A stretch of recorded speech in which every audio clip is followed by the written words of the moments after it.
नमस्कार प्यारे दोस्तों, मैं हूँ पाल। आप सभी को पर्यावरण दिवस की शुभकामनाएं। हमारी प्यारी प्रकृति माँ हमें ऑक्सीजन, पानी, खाना और हमारी ज़रूरत की हर चीज़ देती है।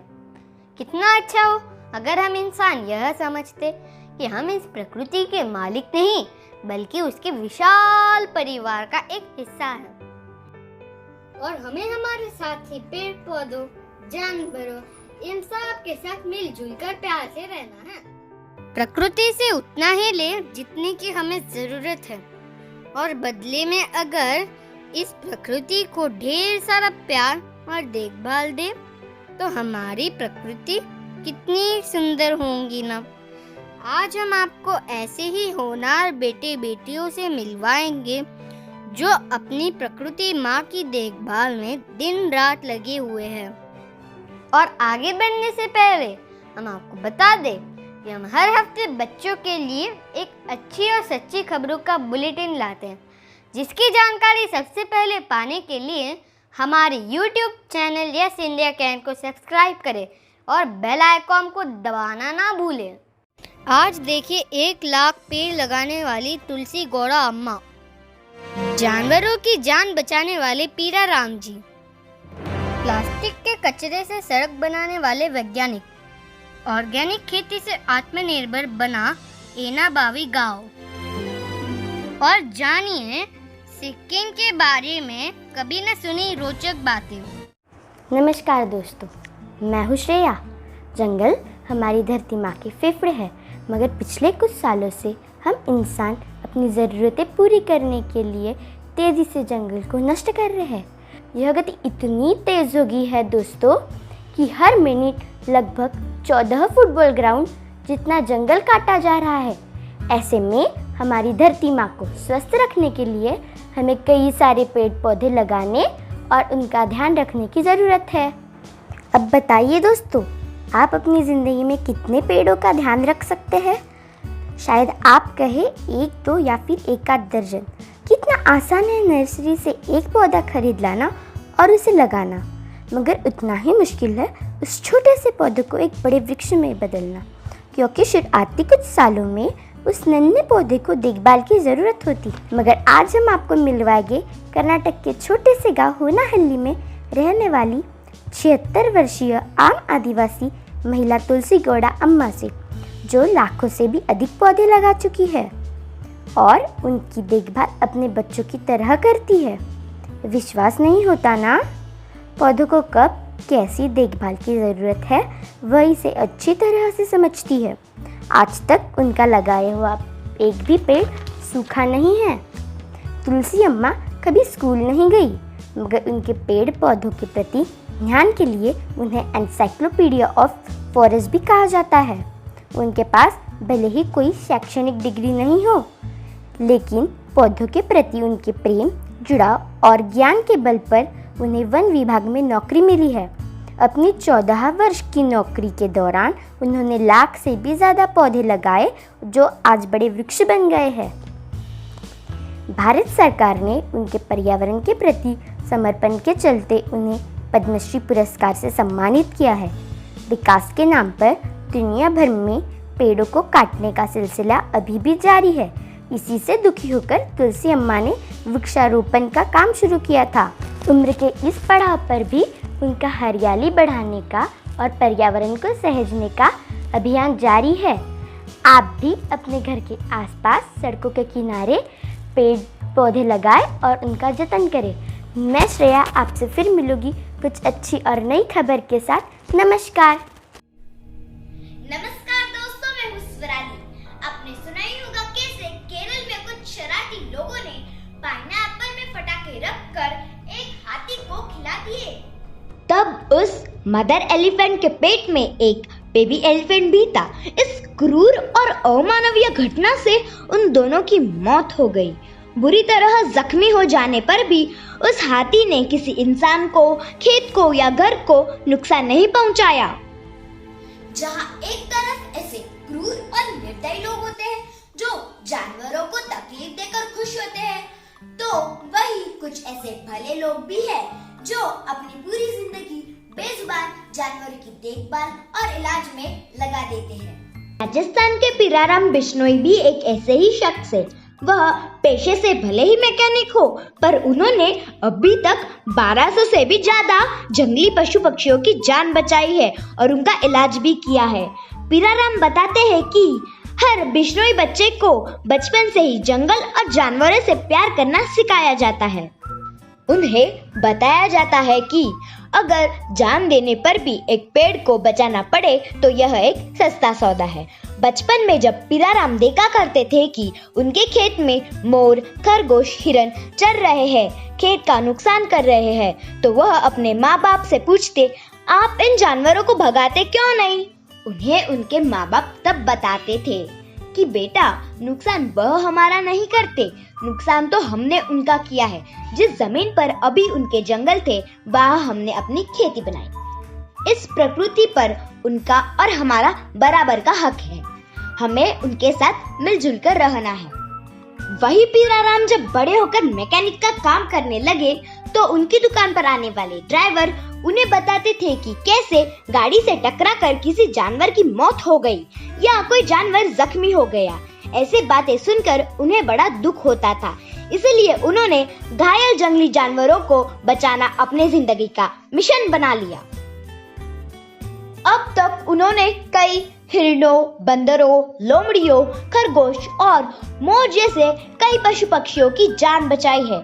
उनके इस काम से नाराज होकर कई बार शिकारियों ने उन्हें जान से मार डालने की धमकी भी दी, पर पीराराम जी इन बातों से कभी नहीं डरे।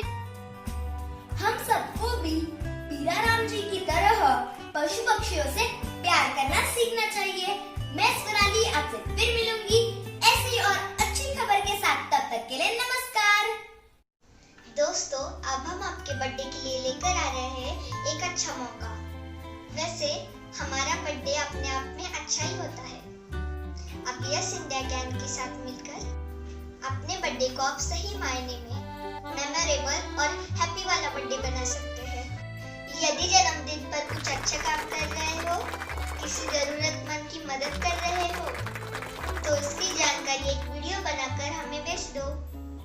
हमारा ईमेल आईडी है जो आपको अभी स्क्रीन पर दिख रहा होगा।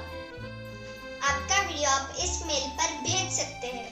हम आपके अच्छे काम को नन्हे पत्रकार की अच्छी खबर में दिखाएंगे और आपका जन्मदिन हम भी बनाएंगे और उसे खास भी बनाएंगे।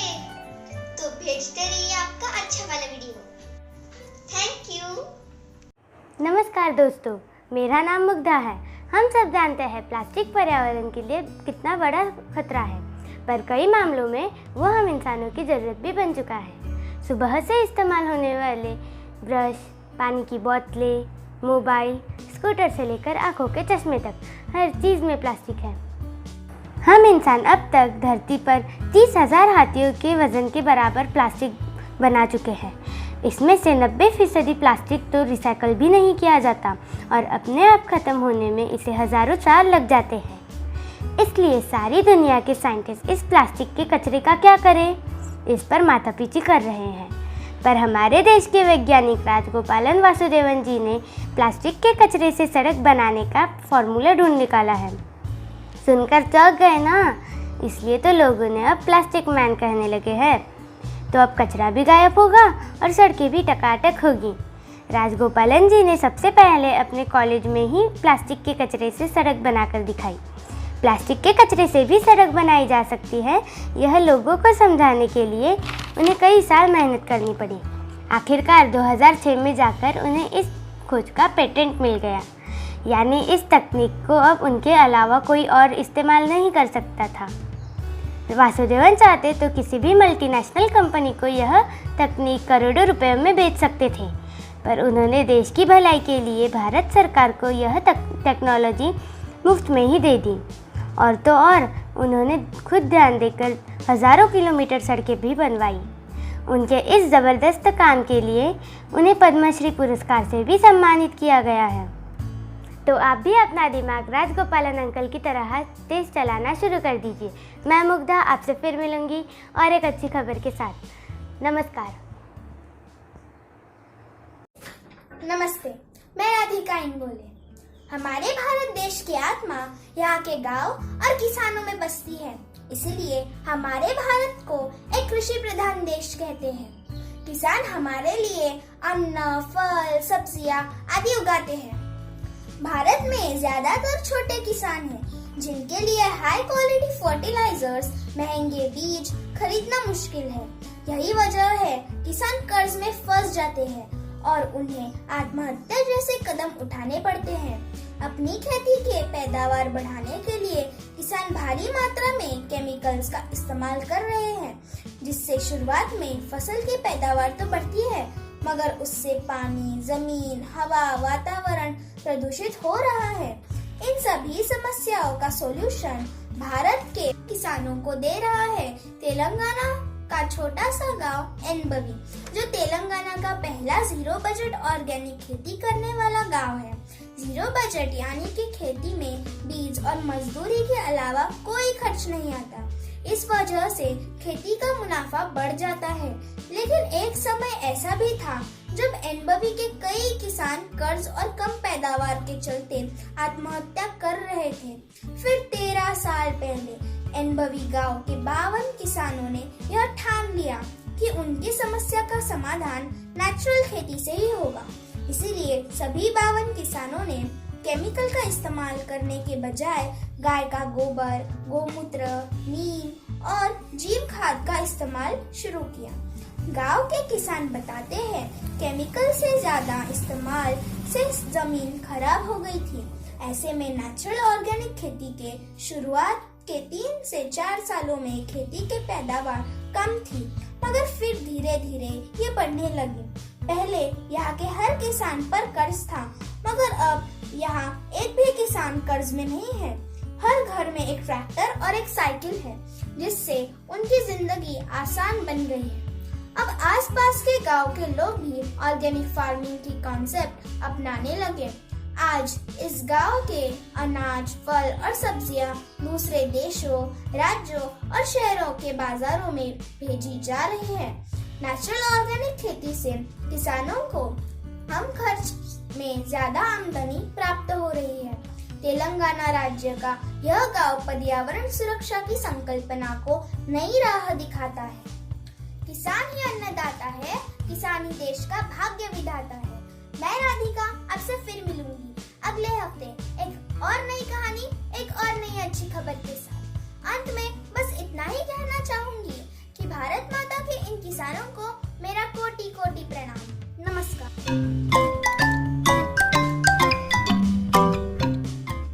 नमस्कार दोस्तों, मैं हूँ सक्षम उत्तमवार।